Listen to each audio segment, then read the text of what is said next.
This is the Non-Tech Podcast, conversations about education, technology, and culture, with Dr. Doug Reed and Dr. Matt Stranick. Thank you for joining us.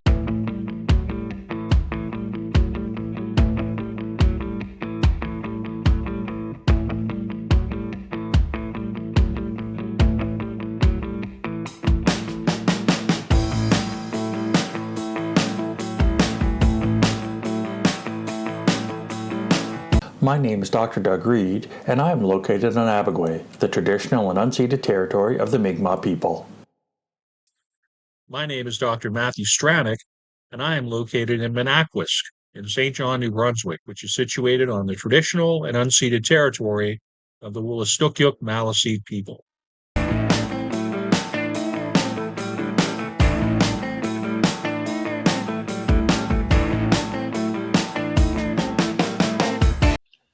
Hello, everybody. Welcome to episode number 36 of the Non-Tech Podcast. It's our pleasure to be here with you. And I'm Matt Stranick. With me, as always, Dr. Doug Reed. And hope everybody's having a pretty awesome, what is this, Doug? Late autumn or early winter? Or what do you kind of consider this that we're in right now? It's mid. It's almost the middle of autumn. Okay, mid-autumn. See, I would have it as late autumn even, okay, good. I do the math from September 21 to October 21, and then we're, 15 days past that, and then we got 15 more days. I don't know. Well, that's all well and good, but you lost me at the word math, I'm afraid. FYI, anybody who knows me will be like, that's no great revelation. But anyway, man, so how are things? You kind of had some, gardening endeavors going on this weekend or what? Yeah, it's been fantastic. This has been one of the best weekends I've had ever. Can you be more specific? Sure. A couple of months ago, like last winter, I threw a bunch of apple seeds in the ground and put them in pots and stuff, and a bunch of them grew. So I had 20 some apple seedlings that were 30 to 60 centimeters tall. And today I put them where I wanted them. So I took them out of the pots and put them in the ground right where I want them.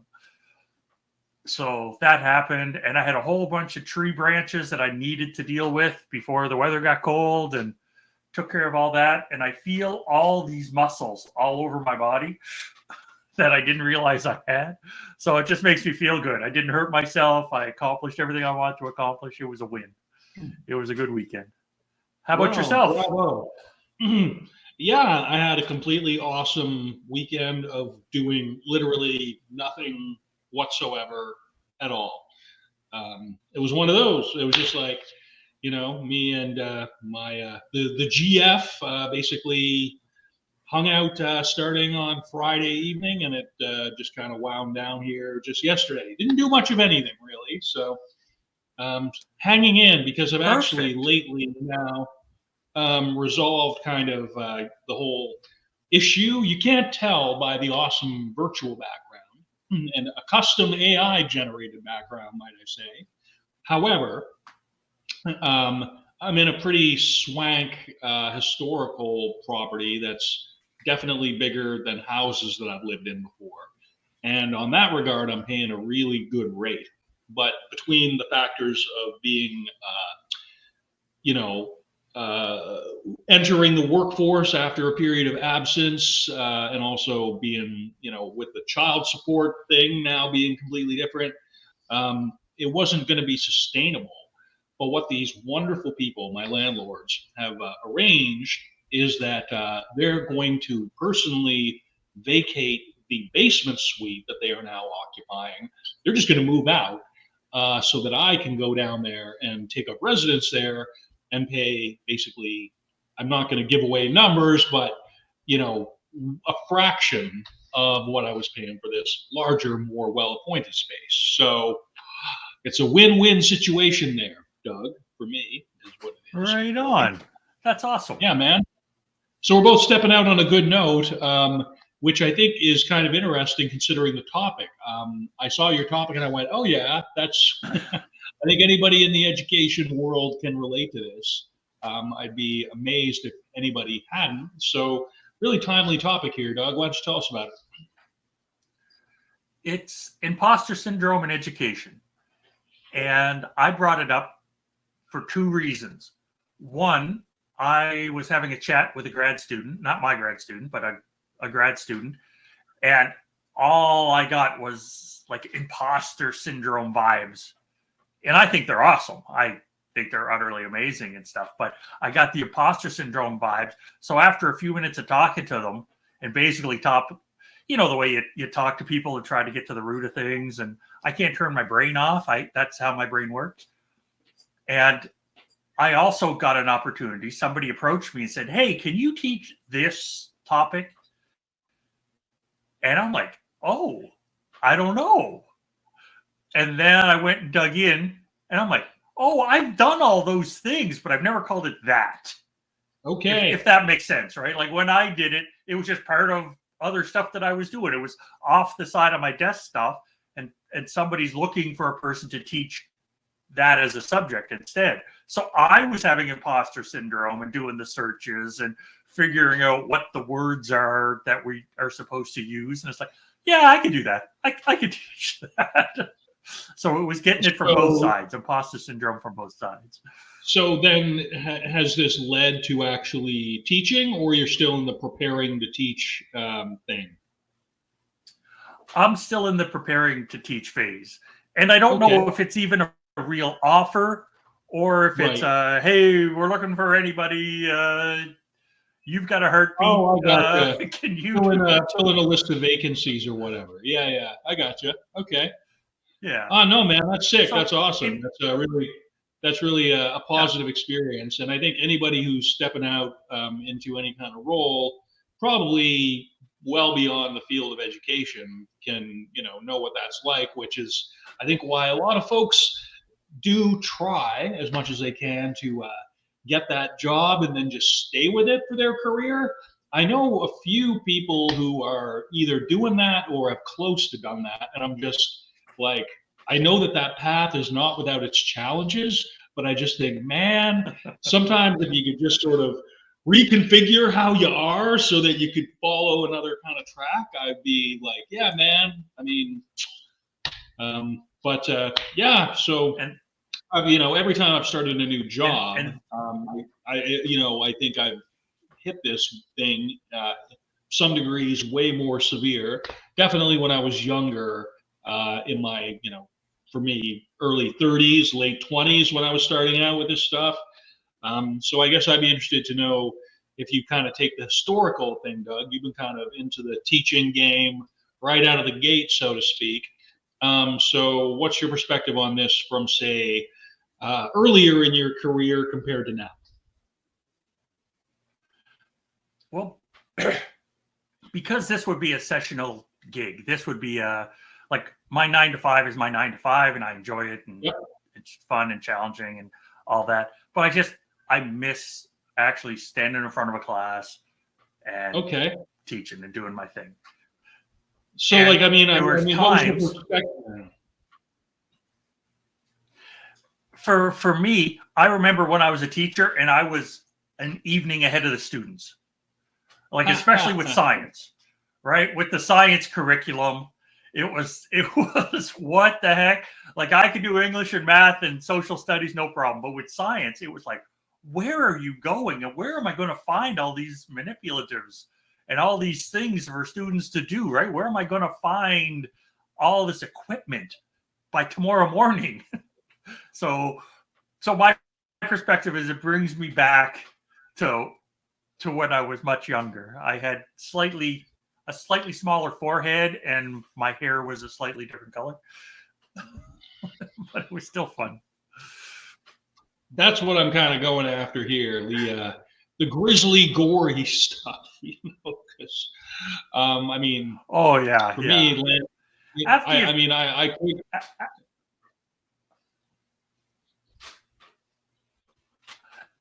for me, I've taught K to 12, so when 10-year-olds eat you alive, they eat you alive. They're like sharks. They have no pity or no mercy. So these could be adults, and that'd be much better. But you've also taught, like you've taught K to 12, right? So when you were in Qatar? Well, okay. So actually, in Qatar, that was me entering the post-secondary world right out of a K to 12 qualifying program. And the reason for that is that they were looking for people with more than a year of high school level teaching experience, where I had been at in Korea, in South Korea, working at a private language school, which included that cohort. They were also looking for people who were qualified with a Bachelor of Arts degree, focus on English, and a minimum of a high school teacher certificate for English. And I just happened to have those things. So Perfect. my K to 12 time really consisted of, I mean, I wasn't practicing within the K to 12 sector as such. I was participating in Korea in the Hagwons, they call them, private language schools, just like the way the kid goes to archery, taekwondo, horseback riding, whatever. They get their English class evenings twice a week or 3 times a week, whatever. And that was a really interesting spot to kind of enter teaching at all, but then also sort of what it put me on track for with the stuff in Qatar and everything else, as well as the fact that my kid's mom is a Korean lady. We met prior to that, actually. So, I mean, there were just a lot of threads that were there. And I came out of being a call center worker for 4.5 years after getting my English degree. And so I was going from something that was very regimented, very cognitively demanding, but also cognitively underwhelming, completely routine. And as anybody who's ever been in the classroom at all can say, the routine is not on the order in your classroom. Even if it appears the way, it's just you require flexible thinking. First of all, personal self-confidence to a degree to carry yourself. And I was definitely lacking in those things. So imposter syndrome literally nearly ate me alive for the first 6 months I was in Korea. Just because I literally had no sweet clue what I was doing, and I was certain that it was just going to end for me and being fired and being sent back to Canada chagrined.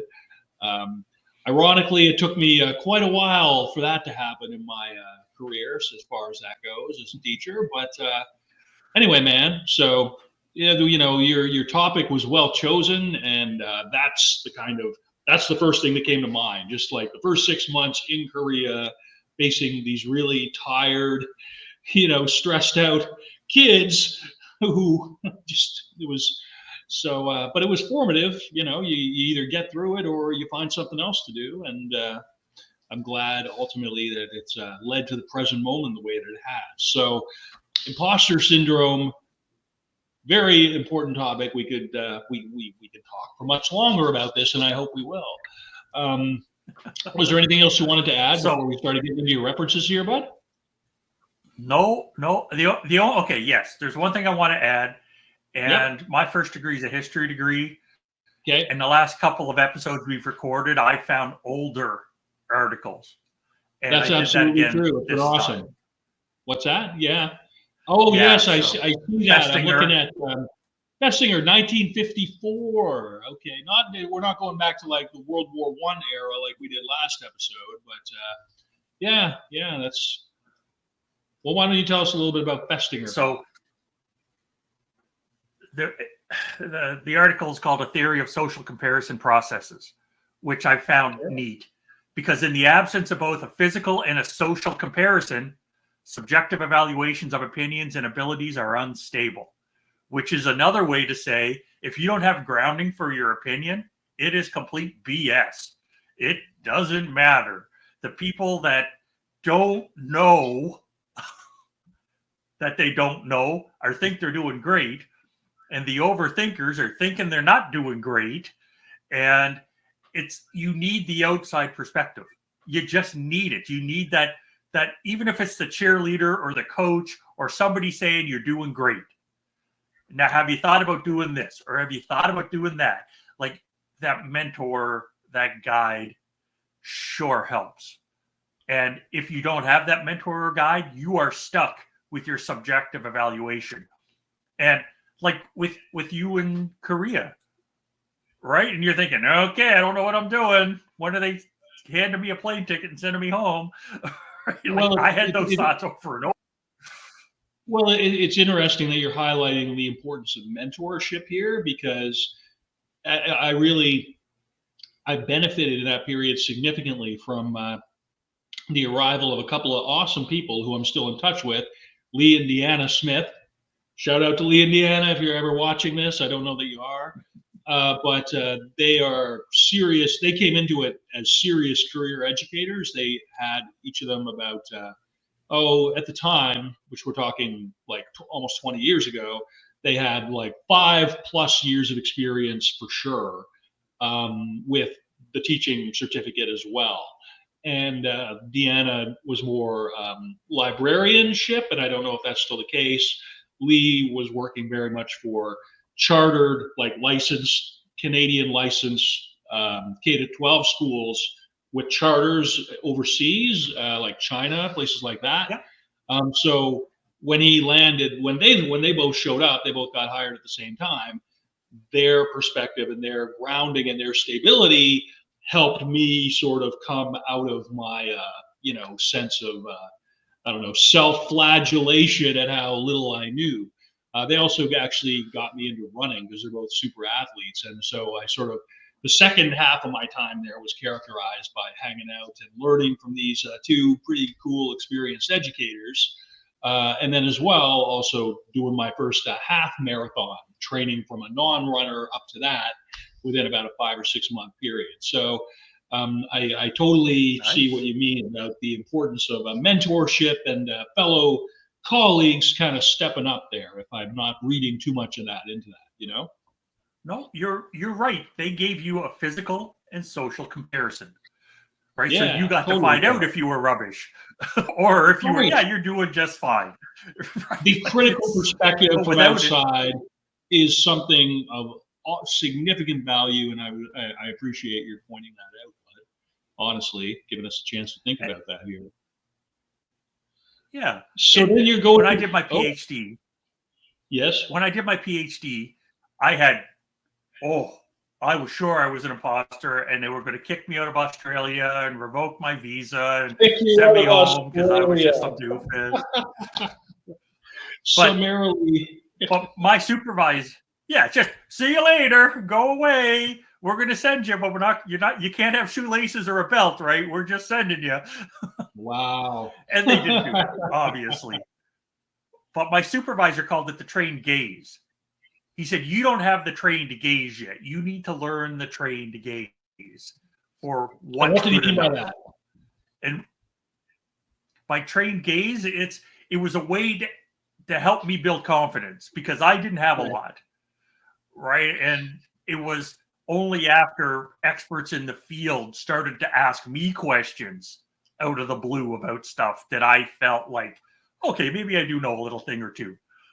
But now, like when I help grad students, I have the trained gaze because they're stuck in the weeds. They can't figure out, what do I got to do next? How do I have to do that? What are they looking for? And I'm like, oh, here's the hoop. This is what you got to do. And they're like, oh, but you can trust me or not. I'm fairly wrong with that stuff. Yeah. But it's the knowing what you need to know. Like the first time you go through anything, you're like, well, what am I doing? All right. Hopefully I'm doing okay. And once you've been through it a bunch, it's like, oh, okay, here's what we're doing. It's like any activity that you do. Here's how it has to start. Here's how it goes. So it was that trained gaze kind of thing. Okay. I think we need to investigate this more. And in fact, I think actually, Doug, I'm not sure. This is just a small digression into the show process. But what I've been doing, just as per what we talked about, is for the past couple of episodes, I've started adding new categories as we go, and including, the principle, the personal education infrastructure, cognitive, just sort of whatever comes to mind. So given that you're a person who is kind of you direct the first iteration of the show notes. It would be cool if you could throw some potential tags in there, because right now we got categories which I'm de facto using as tags, but I think as we kind of go further, what we're going to want is for the categories to be a little bit broader, and then just introduce a sub nomenclature of tags, which is going to be even more specific. Cool. So. Yeah. That whole concept that you just spoke to just now, your Australian supervisor colleague, that's something that I think we ought to hold on to here in terms of a category or tag for this episode and for future use. So you can just make sure that gets plunked into the show notes this evening. That would be rad. For sure. Yeah, that's a great idea. Thank you for bringing that up. That's fantastic. Sorry, not to totally barge in with, but just like, oh, wait a minute. So yeah. Anyways, man. But this is what and the next one you got. We talk about it. The next one is much newer. Well, and I noticed you might even have been alive. I was alive. Were That's alive? the year of my birth, 1978. Oh. Yeah. Okay. So I know. So the Clancy Imes 78 article, The Impostor Phenomenon in High Achieving Women. And what's very cool, it's phenomenon, not syndrome. Right? Okay. That's the important bit. Gotcha. Right? Because the term imposter phenomenon is used to designate an internal experience and intellectual phoniness, which appears to be particularly prevalent and intense among the select sample of high-achieving women. And so in 78, they examined high-achieving women. So it's phenomenon. It's not syndrome. It's not a single person feeling this. It's all kinds of people with these similarities are feeling this. So it's not a I'm not good enough. It's what's going on in the environment that we all think we're not good enough. It's not pathologizing individual thinking, as it were. It's sort of broadly as opposed to individual. And if you're no longer looking at it as sort of a an ill that needs to be remedied in some way. And I like the use of phoniness in that quote you pulled out too. It's like, it's well placed, calling things for what they are. So that's awesome, man. Yeah, I sure liked it. And it just Definitely. It helped me come to grips with it. Because I knew I couldn't be the only person that felt like intellectual phoniness. It's like, well, why do people listen to me? It's like, well, I spent a bunch of time reading a bunch of stuff, and I'm clever enough, right? I've tended. Yeah. Go ahead. I was just going to say, I mean, the times that I have kind of experienced imposter syndrome at a very acute level, it was very much reached a point invariably where that was kind of tied into a wider sense of acute psychological and emotional distress. It's like, and it's just sort of, as we're talking here, I just sort of wonder, the imposter, phenomenon, as it were. I just sort of wonder, is that what gives rise to certain other kinds of mental and emotional stresses? Or is it sort of in tandem with them, like, is it chicken or the egg kind of deal? I just wonder if being keyed up in a certain way makes you more predisposed to that, or, if it's more, which one tends to come first, I wonder, is all. Do you want the science answer? Sure. Chickens are a couple of thousand years old, and they found eggs that are millions upon millions of years old. So the egg came first. Okay. And along that same line, have you ever seen any of these the social media memes where they're talking about, of course you're tired, of course you're scared, of course you're worried about going broke, of course. It's like, that's how the system's designed. Of course you're feeling these things. That's how the system is set you're up. It's not set up to be intentionally fair. demoralized. Yeah, I get that's Yeah, that's that's Chomsky-esque right there, pal. I think somewhat. yeah. I got a bunch of that coming across my social media feeds these days. Nice. I have a bunch of associates and friends and stuff that are going through that right now. So it's one of those things. That's why I enjoyed my weekend so much. Like I got out and I got sweaty and I dealt with the garden. And it was with nature the whole time. It was with trees and plants the whole time. So that's how I'm taking control of some of my stuff. Sure, But you gotta rein it in. This article, yeah, this article is the first time I've ever seen imposter phenomenon. Right. And I've done a bunch of reading, but I haven't read this, obviously. And this is the same age as you. And I've never heard that phrase before. So I was this many years old when I learned that phrase, which helps tie some stuff together for me.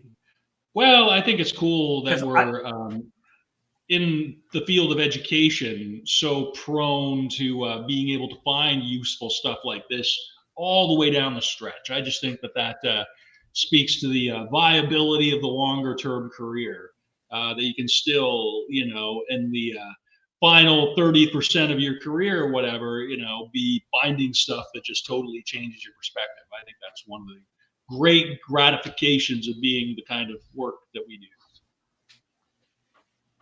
Yeah, I agree. I love learning new stuff. I just love it. Okay, now I'm going to jump ahead. 42 years? Finstra, Begany, Ryan, Rink, and Stoker contextualizing the imposter syndrome from 2020. So I made the big jump, 42 years, and they talk about imposter phenomenon. Instead of framing insecurities of individuals belonging to marginalized groups as a problem that arises within these individuals, we argue that it's critical for future research to consider the importance of the environment.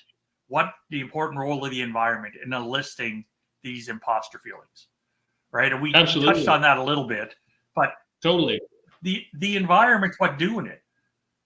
Like how many grad students did you meet in your years that walked in saying, "Yeah, I've got this. I know it." First day there, keen as could be, compared to how many did you meet that were quietly freaking out thinking they weren't good enough? I don't know what your experience is.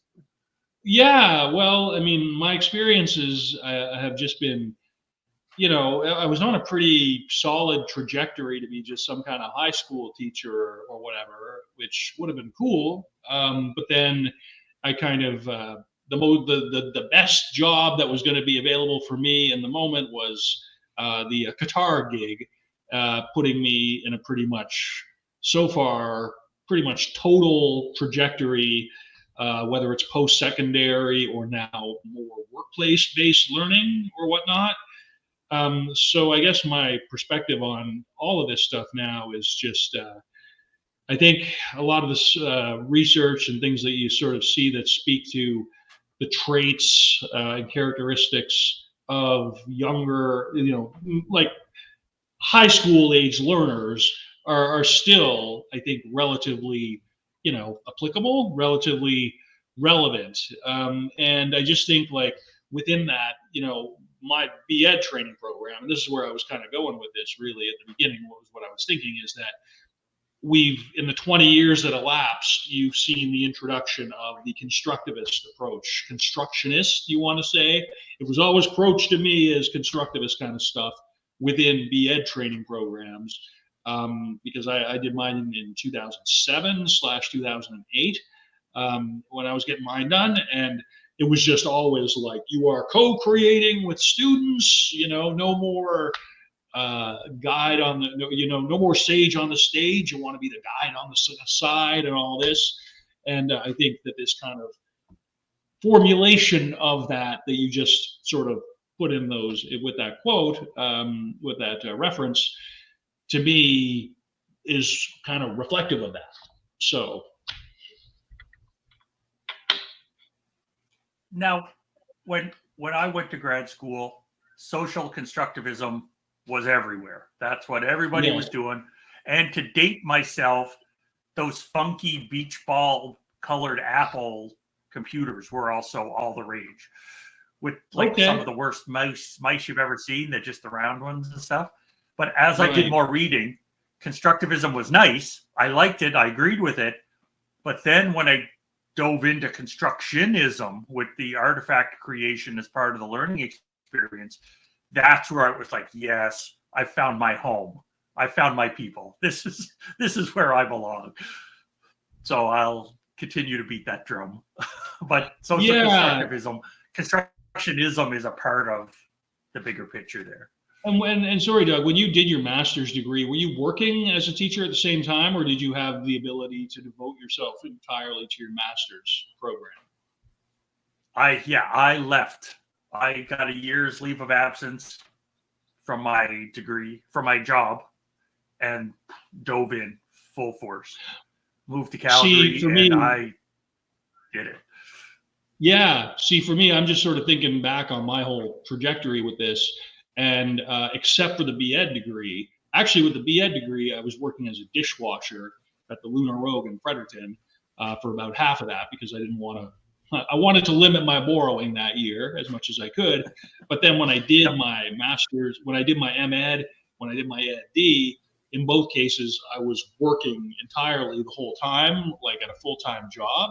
So I sort of think, just in terms of what people tend to associate with a graduate experience, a graduate program, I think, that just what you're talking about, being devoted to your studies full time because you can, or whether you're just doing it in addition to a full-time job or whatever else, that sort of may somewhat affect and color the stuff that you gravitate towards, just in terms of your own personal context, if you will, going into that. So that was just something that came to mind while you were speaking to that, pal. That came to my mind when I was finishing my master's, and I thought, if I don't do my PhD right now, I'm never going to do it because I'm going to go get a job. Hopefully, I've had people with the Calgary Board of Ed that said, "Oh, come work here, you'd be great." And if I had gone and got a job there, I would have got a house. I hopefully would have had a partner, and I never would have done the PhD because I couldn't work full time and then do that thing at night. That you got to be in the mood. I knew it was outside. Yeah. Financially, it was not the best decision. Financially, I puttered along teaching classes here and there and stuff, but I didn't have the big income with the pension and stuff attached to it. So that's why my perspective might be a little different. That's what RSPs were for, right? To help pay for this stuff rather than for when I retire. Well, I mean, the further along I go into this, I realize that the value of having a personally rewarding and enriching career is well beyond any kind of thing from, it's like, I don't want to say it's mutually exclusive with financial reward, because it's more desirable to have a higher salary than not, I think, if you were just to look at it objectively. But the fact of just being able to get up in the morning, feel motivated by what you do, and have some gas left in the tank for this kind of stuff, honestly, afterwards, it's a nice thing when you can reach that kind of point with this, I think. So yeah, that's very fair. That's very fair. Yeah. So what do we got going on with Cranford? This is like just a year ago, pal. I know. I didn't want to do Oni old stuff. I like the fact that you're going from that far back, and now it's like Back to the Future almost, right? Ish. So ish. I'm a sucker for a good title. If everyone is an imposter in academia, then no one is. And that just was like, oh, thank goodness somebody said it. It made me feel better. Right? Because it's talking about how people's perceived fear of being looked at as incompetent isn't just, it's through all professions. It's not limited to academics. right? And the research has borne that out over and over and over again, right? And it's like, not only am I incompetent, but everybody's going to know. And I've had that run in my head. Like, what do I do when they realize I don't know as much as they think? Yeah. Yeah, exactly. So it's still a thing.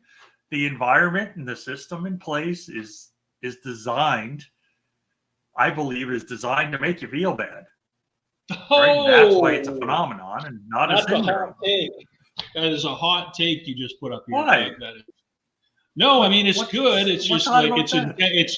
it's designed to make you feel bad so that you'll work harder, so that you'll never feel secure, so that you will continue to add optimal value to the FTEs that ultimately the institutions or groups are going to rely on for improved performance indicators with their pre-assigned ministry objectives or whatever, which are largely created by people with no background in education nor any interest other than serving the day's political agenda.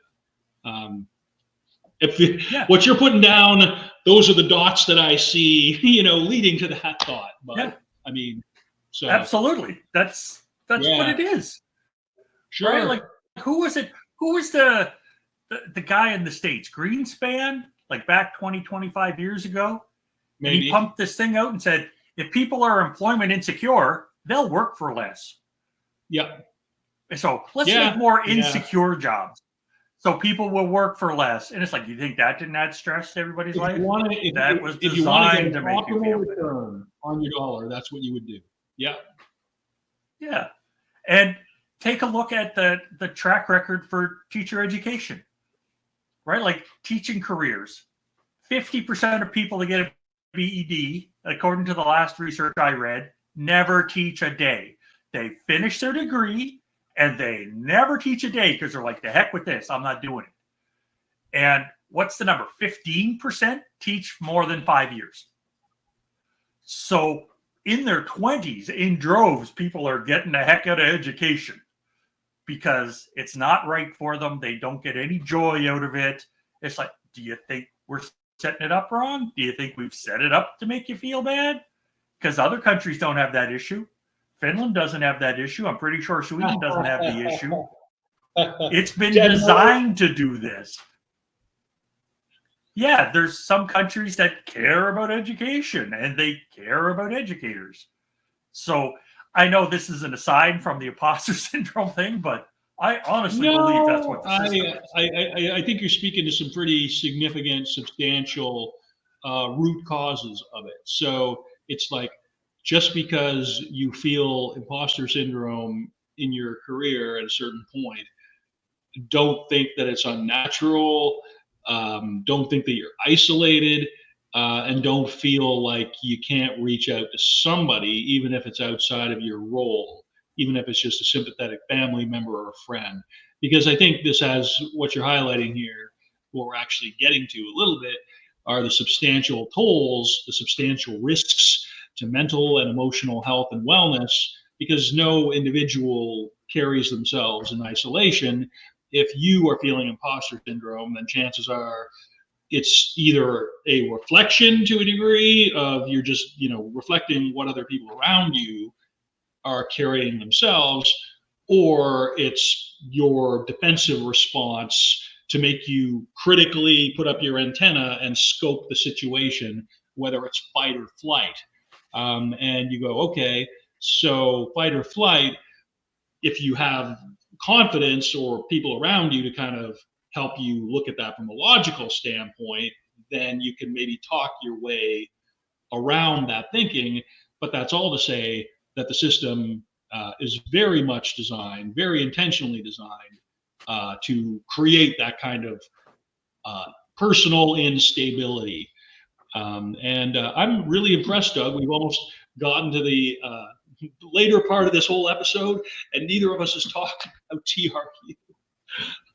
I'm just saying, hooray for us for not mentioning TRU in this episode, because I was kind of expecting it to be one of those kind of just, but I'll just kind of let what we just spoke to sit with that or not. So anyway, man, sorry, my tangent there. Yeah. So the short comment I want to make at the end of all this is, if you have a supportive network, build the supportive network. Yeah. And ask them, even if your friends or colleagues or family or whatever aren't educators, go talk to them and say, does this seem reasonable? Right. It's like what I hate about the fish out of water stories. Have you ever, like, that's a common thing, right? Like in Australia, when I was in Australia, there was a show called Sea Change. And it was a show about the big city lawyer who kind of burnt out and had enough and moved to the small town to become the judge there. And it was a very typical fish out of water, right? She's reacting to all this stuff. Oh, they don't make the fancy coffees. And, oh, what do you mean? The fire alarm goes off whenever it goes off. But the first thing most television shows do is they give them a social support network right away, right? Yeah. Like the very first episode of the show, they get 6 people that they can go talk to about whatever, that invite them to stuff. And it's like, no, they're not a fish out of water now. They have a social support network. And for the TV show, I get it. You can't have the person sitting at home all alone. I recognize the narrative trope there. Yeah. Yes. Yeah. The best version of the narrative trope I've seen with fish out of water was Last Man on Earth. The very first episode of Last Man on Earth, or the very first one, he's the only guy, and he goes around and does all this stuff, and it's just him trying to find another person alive on the planet. And then right at the end of the episode, they bring a second person in. But it was just, we need to stop believing. Like when I get a job, I go to some community, right? Because that's where the job is. How do I build my network? Right? How do I get that support? How do I get that mentorship? How do I get that sense of, holy smokes, that was crazy. Wasn't that crazy? Or is that me? And that helps make the imposter phenomenon go away. It just does. Having that other view from outside to help ground you. Yeah, critical friend, the critical, thoughtful friend. And just because I do enjoy being able to speak to my, the Marcus Aurelius, the first of the books within his meditations is comprised entirely of him just sort of giving tribute to people, individuals, family, friends. I mean, he even names a couple of slaves from the household, just as to what their attributes were and what he admired about them. So even people like who may have been like his, the person who sort of became his adopted brother and co-emperor, he really was notoriously a drunkard and completely inept at anything to do with running the state and completely disinterested in it. So what Marcus says about this person in the first chapter is, thank you for your affection, thank you for your respect, and thanks for showing me things that I will not experience myself, or something to that effect, kind of like a backhanded compliment. Like even through this person's, kind of questionable qualities and way of life, I can learn something from that. But I think also more importantly, not discount that person altogether, right? You can still recognize flawed people. You can still care about them and have them in your life, as long as you can learn from it, and as long as it doesn't destabilize your own equilibrium as much as possible. So that's kind of. Yeah, old Marky A knew some stuff. That came to mind. I've been kind of skimming meditations again. I kind of, this year lately, it's kind of been, if the book doesn't have some reference to Stoicism, I'm going to probably be less interested in it, just because their whole deal was having a philosophy of life, a philosophy you can actually act on and not just sort of carry yourself thinking about rhetorical problems and responses. So I think when it comes to the way that this podcast has come together and just some other things that are going on, I do like to think that it's coming from a more building it kind of practical standpoint, which we reference in the constructionist orientation of this show and some of our practices and interests in active learning, if I can put it that far, bud. Oh yeah, for sure. I think that's very fair. Those are right on. Awesome. So what are we talking about with these pictures here, bud? You got some awesome images here. Yeah, I want to skip down to the third picture. They all tickled me. They all made me feel in tune with the topic somehow. And I found this one picture that somebody like cross stitched. So it's a picture of a cross stitch. So it's not a bad pitch. Yeah, it's everything happens for a reason. Sometimes that reason is you're stupid and you make bad choices. And it just made me laugh because that's true. I kind of thought you might have actually made that one. No, I never got into cross stitch yet. I might. It gives me something to do in the winter times. I have got into visual mending. Yeah. I got into visual mending. Like I have a sweatshirt that had a rip in it and a pair of yoga pants that had a rip. And so I went through and I patched them up myself. And I made sure I picked a really cool, colorful thread to make sure it's like, yep, that's where the patch is. There's the obviousness to what I did. And I'm all happy with it. There's a whole thing online. There's groups of people that do visual mending. And how do we make it look prettier? Right? It's not a problem that it's ripped.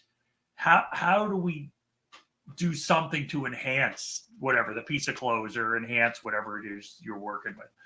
So I just like that because sometimes I am making bad choices and I don't know it at the time, but I realize it later. Or sometimes at the time I'll be reacting to something and say, I know I'm going to pay for this later. I know this isn't the best way to go, but I'm doing it anyway. So that just made me feel happy. And yeah, well, the other two are really awesome in their own ways. Yeah, and I'm going to let the listeners go to the website and take a look at them. I think awesome. We could talk about. Well, and to be honest, Doug, this is going to be something for you where I noted that we needed about one or two more images because I like to do one paragraph per image ratio. And I did find what I thought was a familiar meme, however, recontextualized for this episode. I think you're going to get a kick out of it. You're going to go, oh, yeah. So I do enjoy I like these little surprises. Yeah, just kind of keep it lively for ourselves as much as we can, because really that's why we're even involved in this stuff. It does originate for our own enjoyment here, folks, first and foremost, I gotta say. So what do we got here for the word, phrase, and question of the podcast, bud? Word of the podcast is imposter, because we talked about imposters a lot. I've spent many, many days thinking that I'm an imposter. Sometimes I don't even think I should be a grown-up.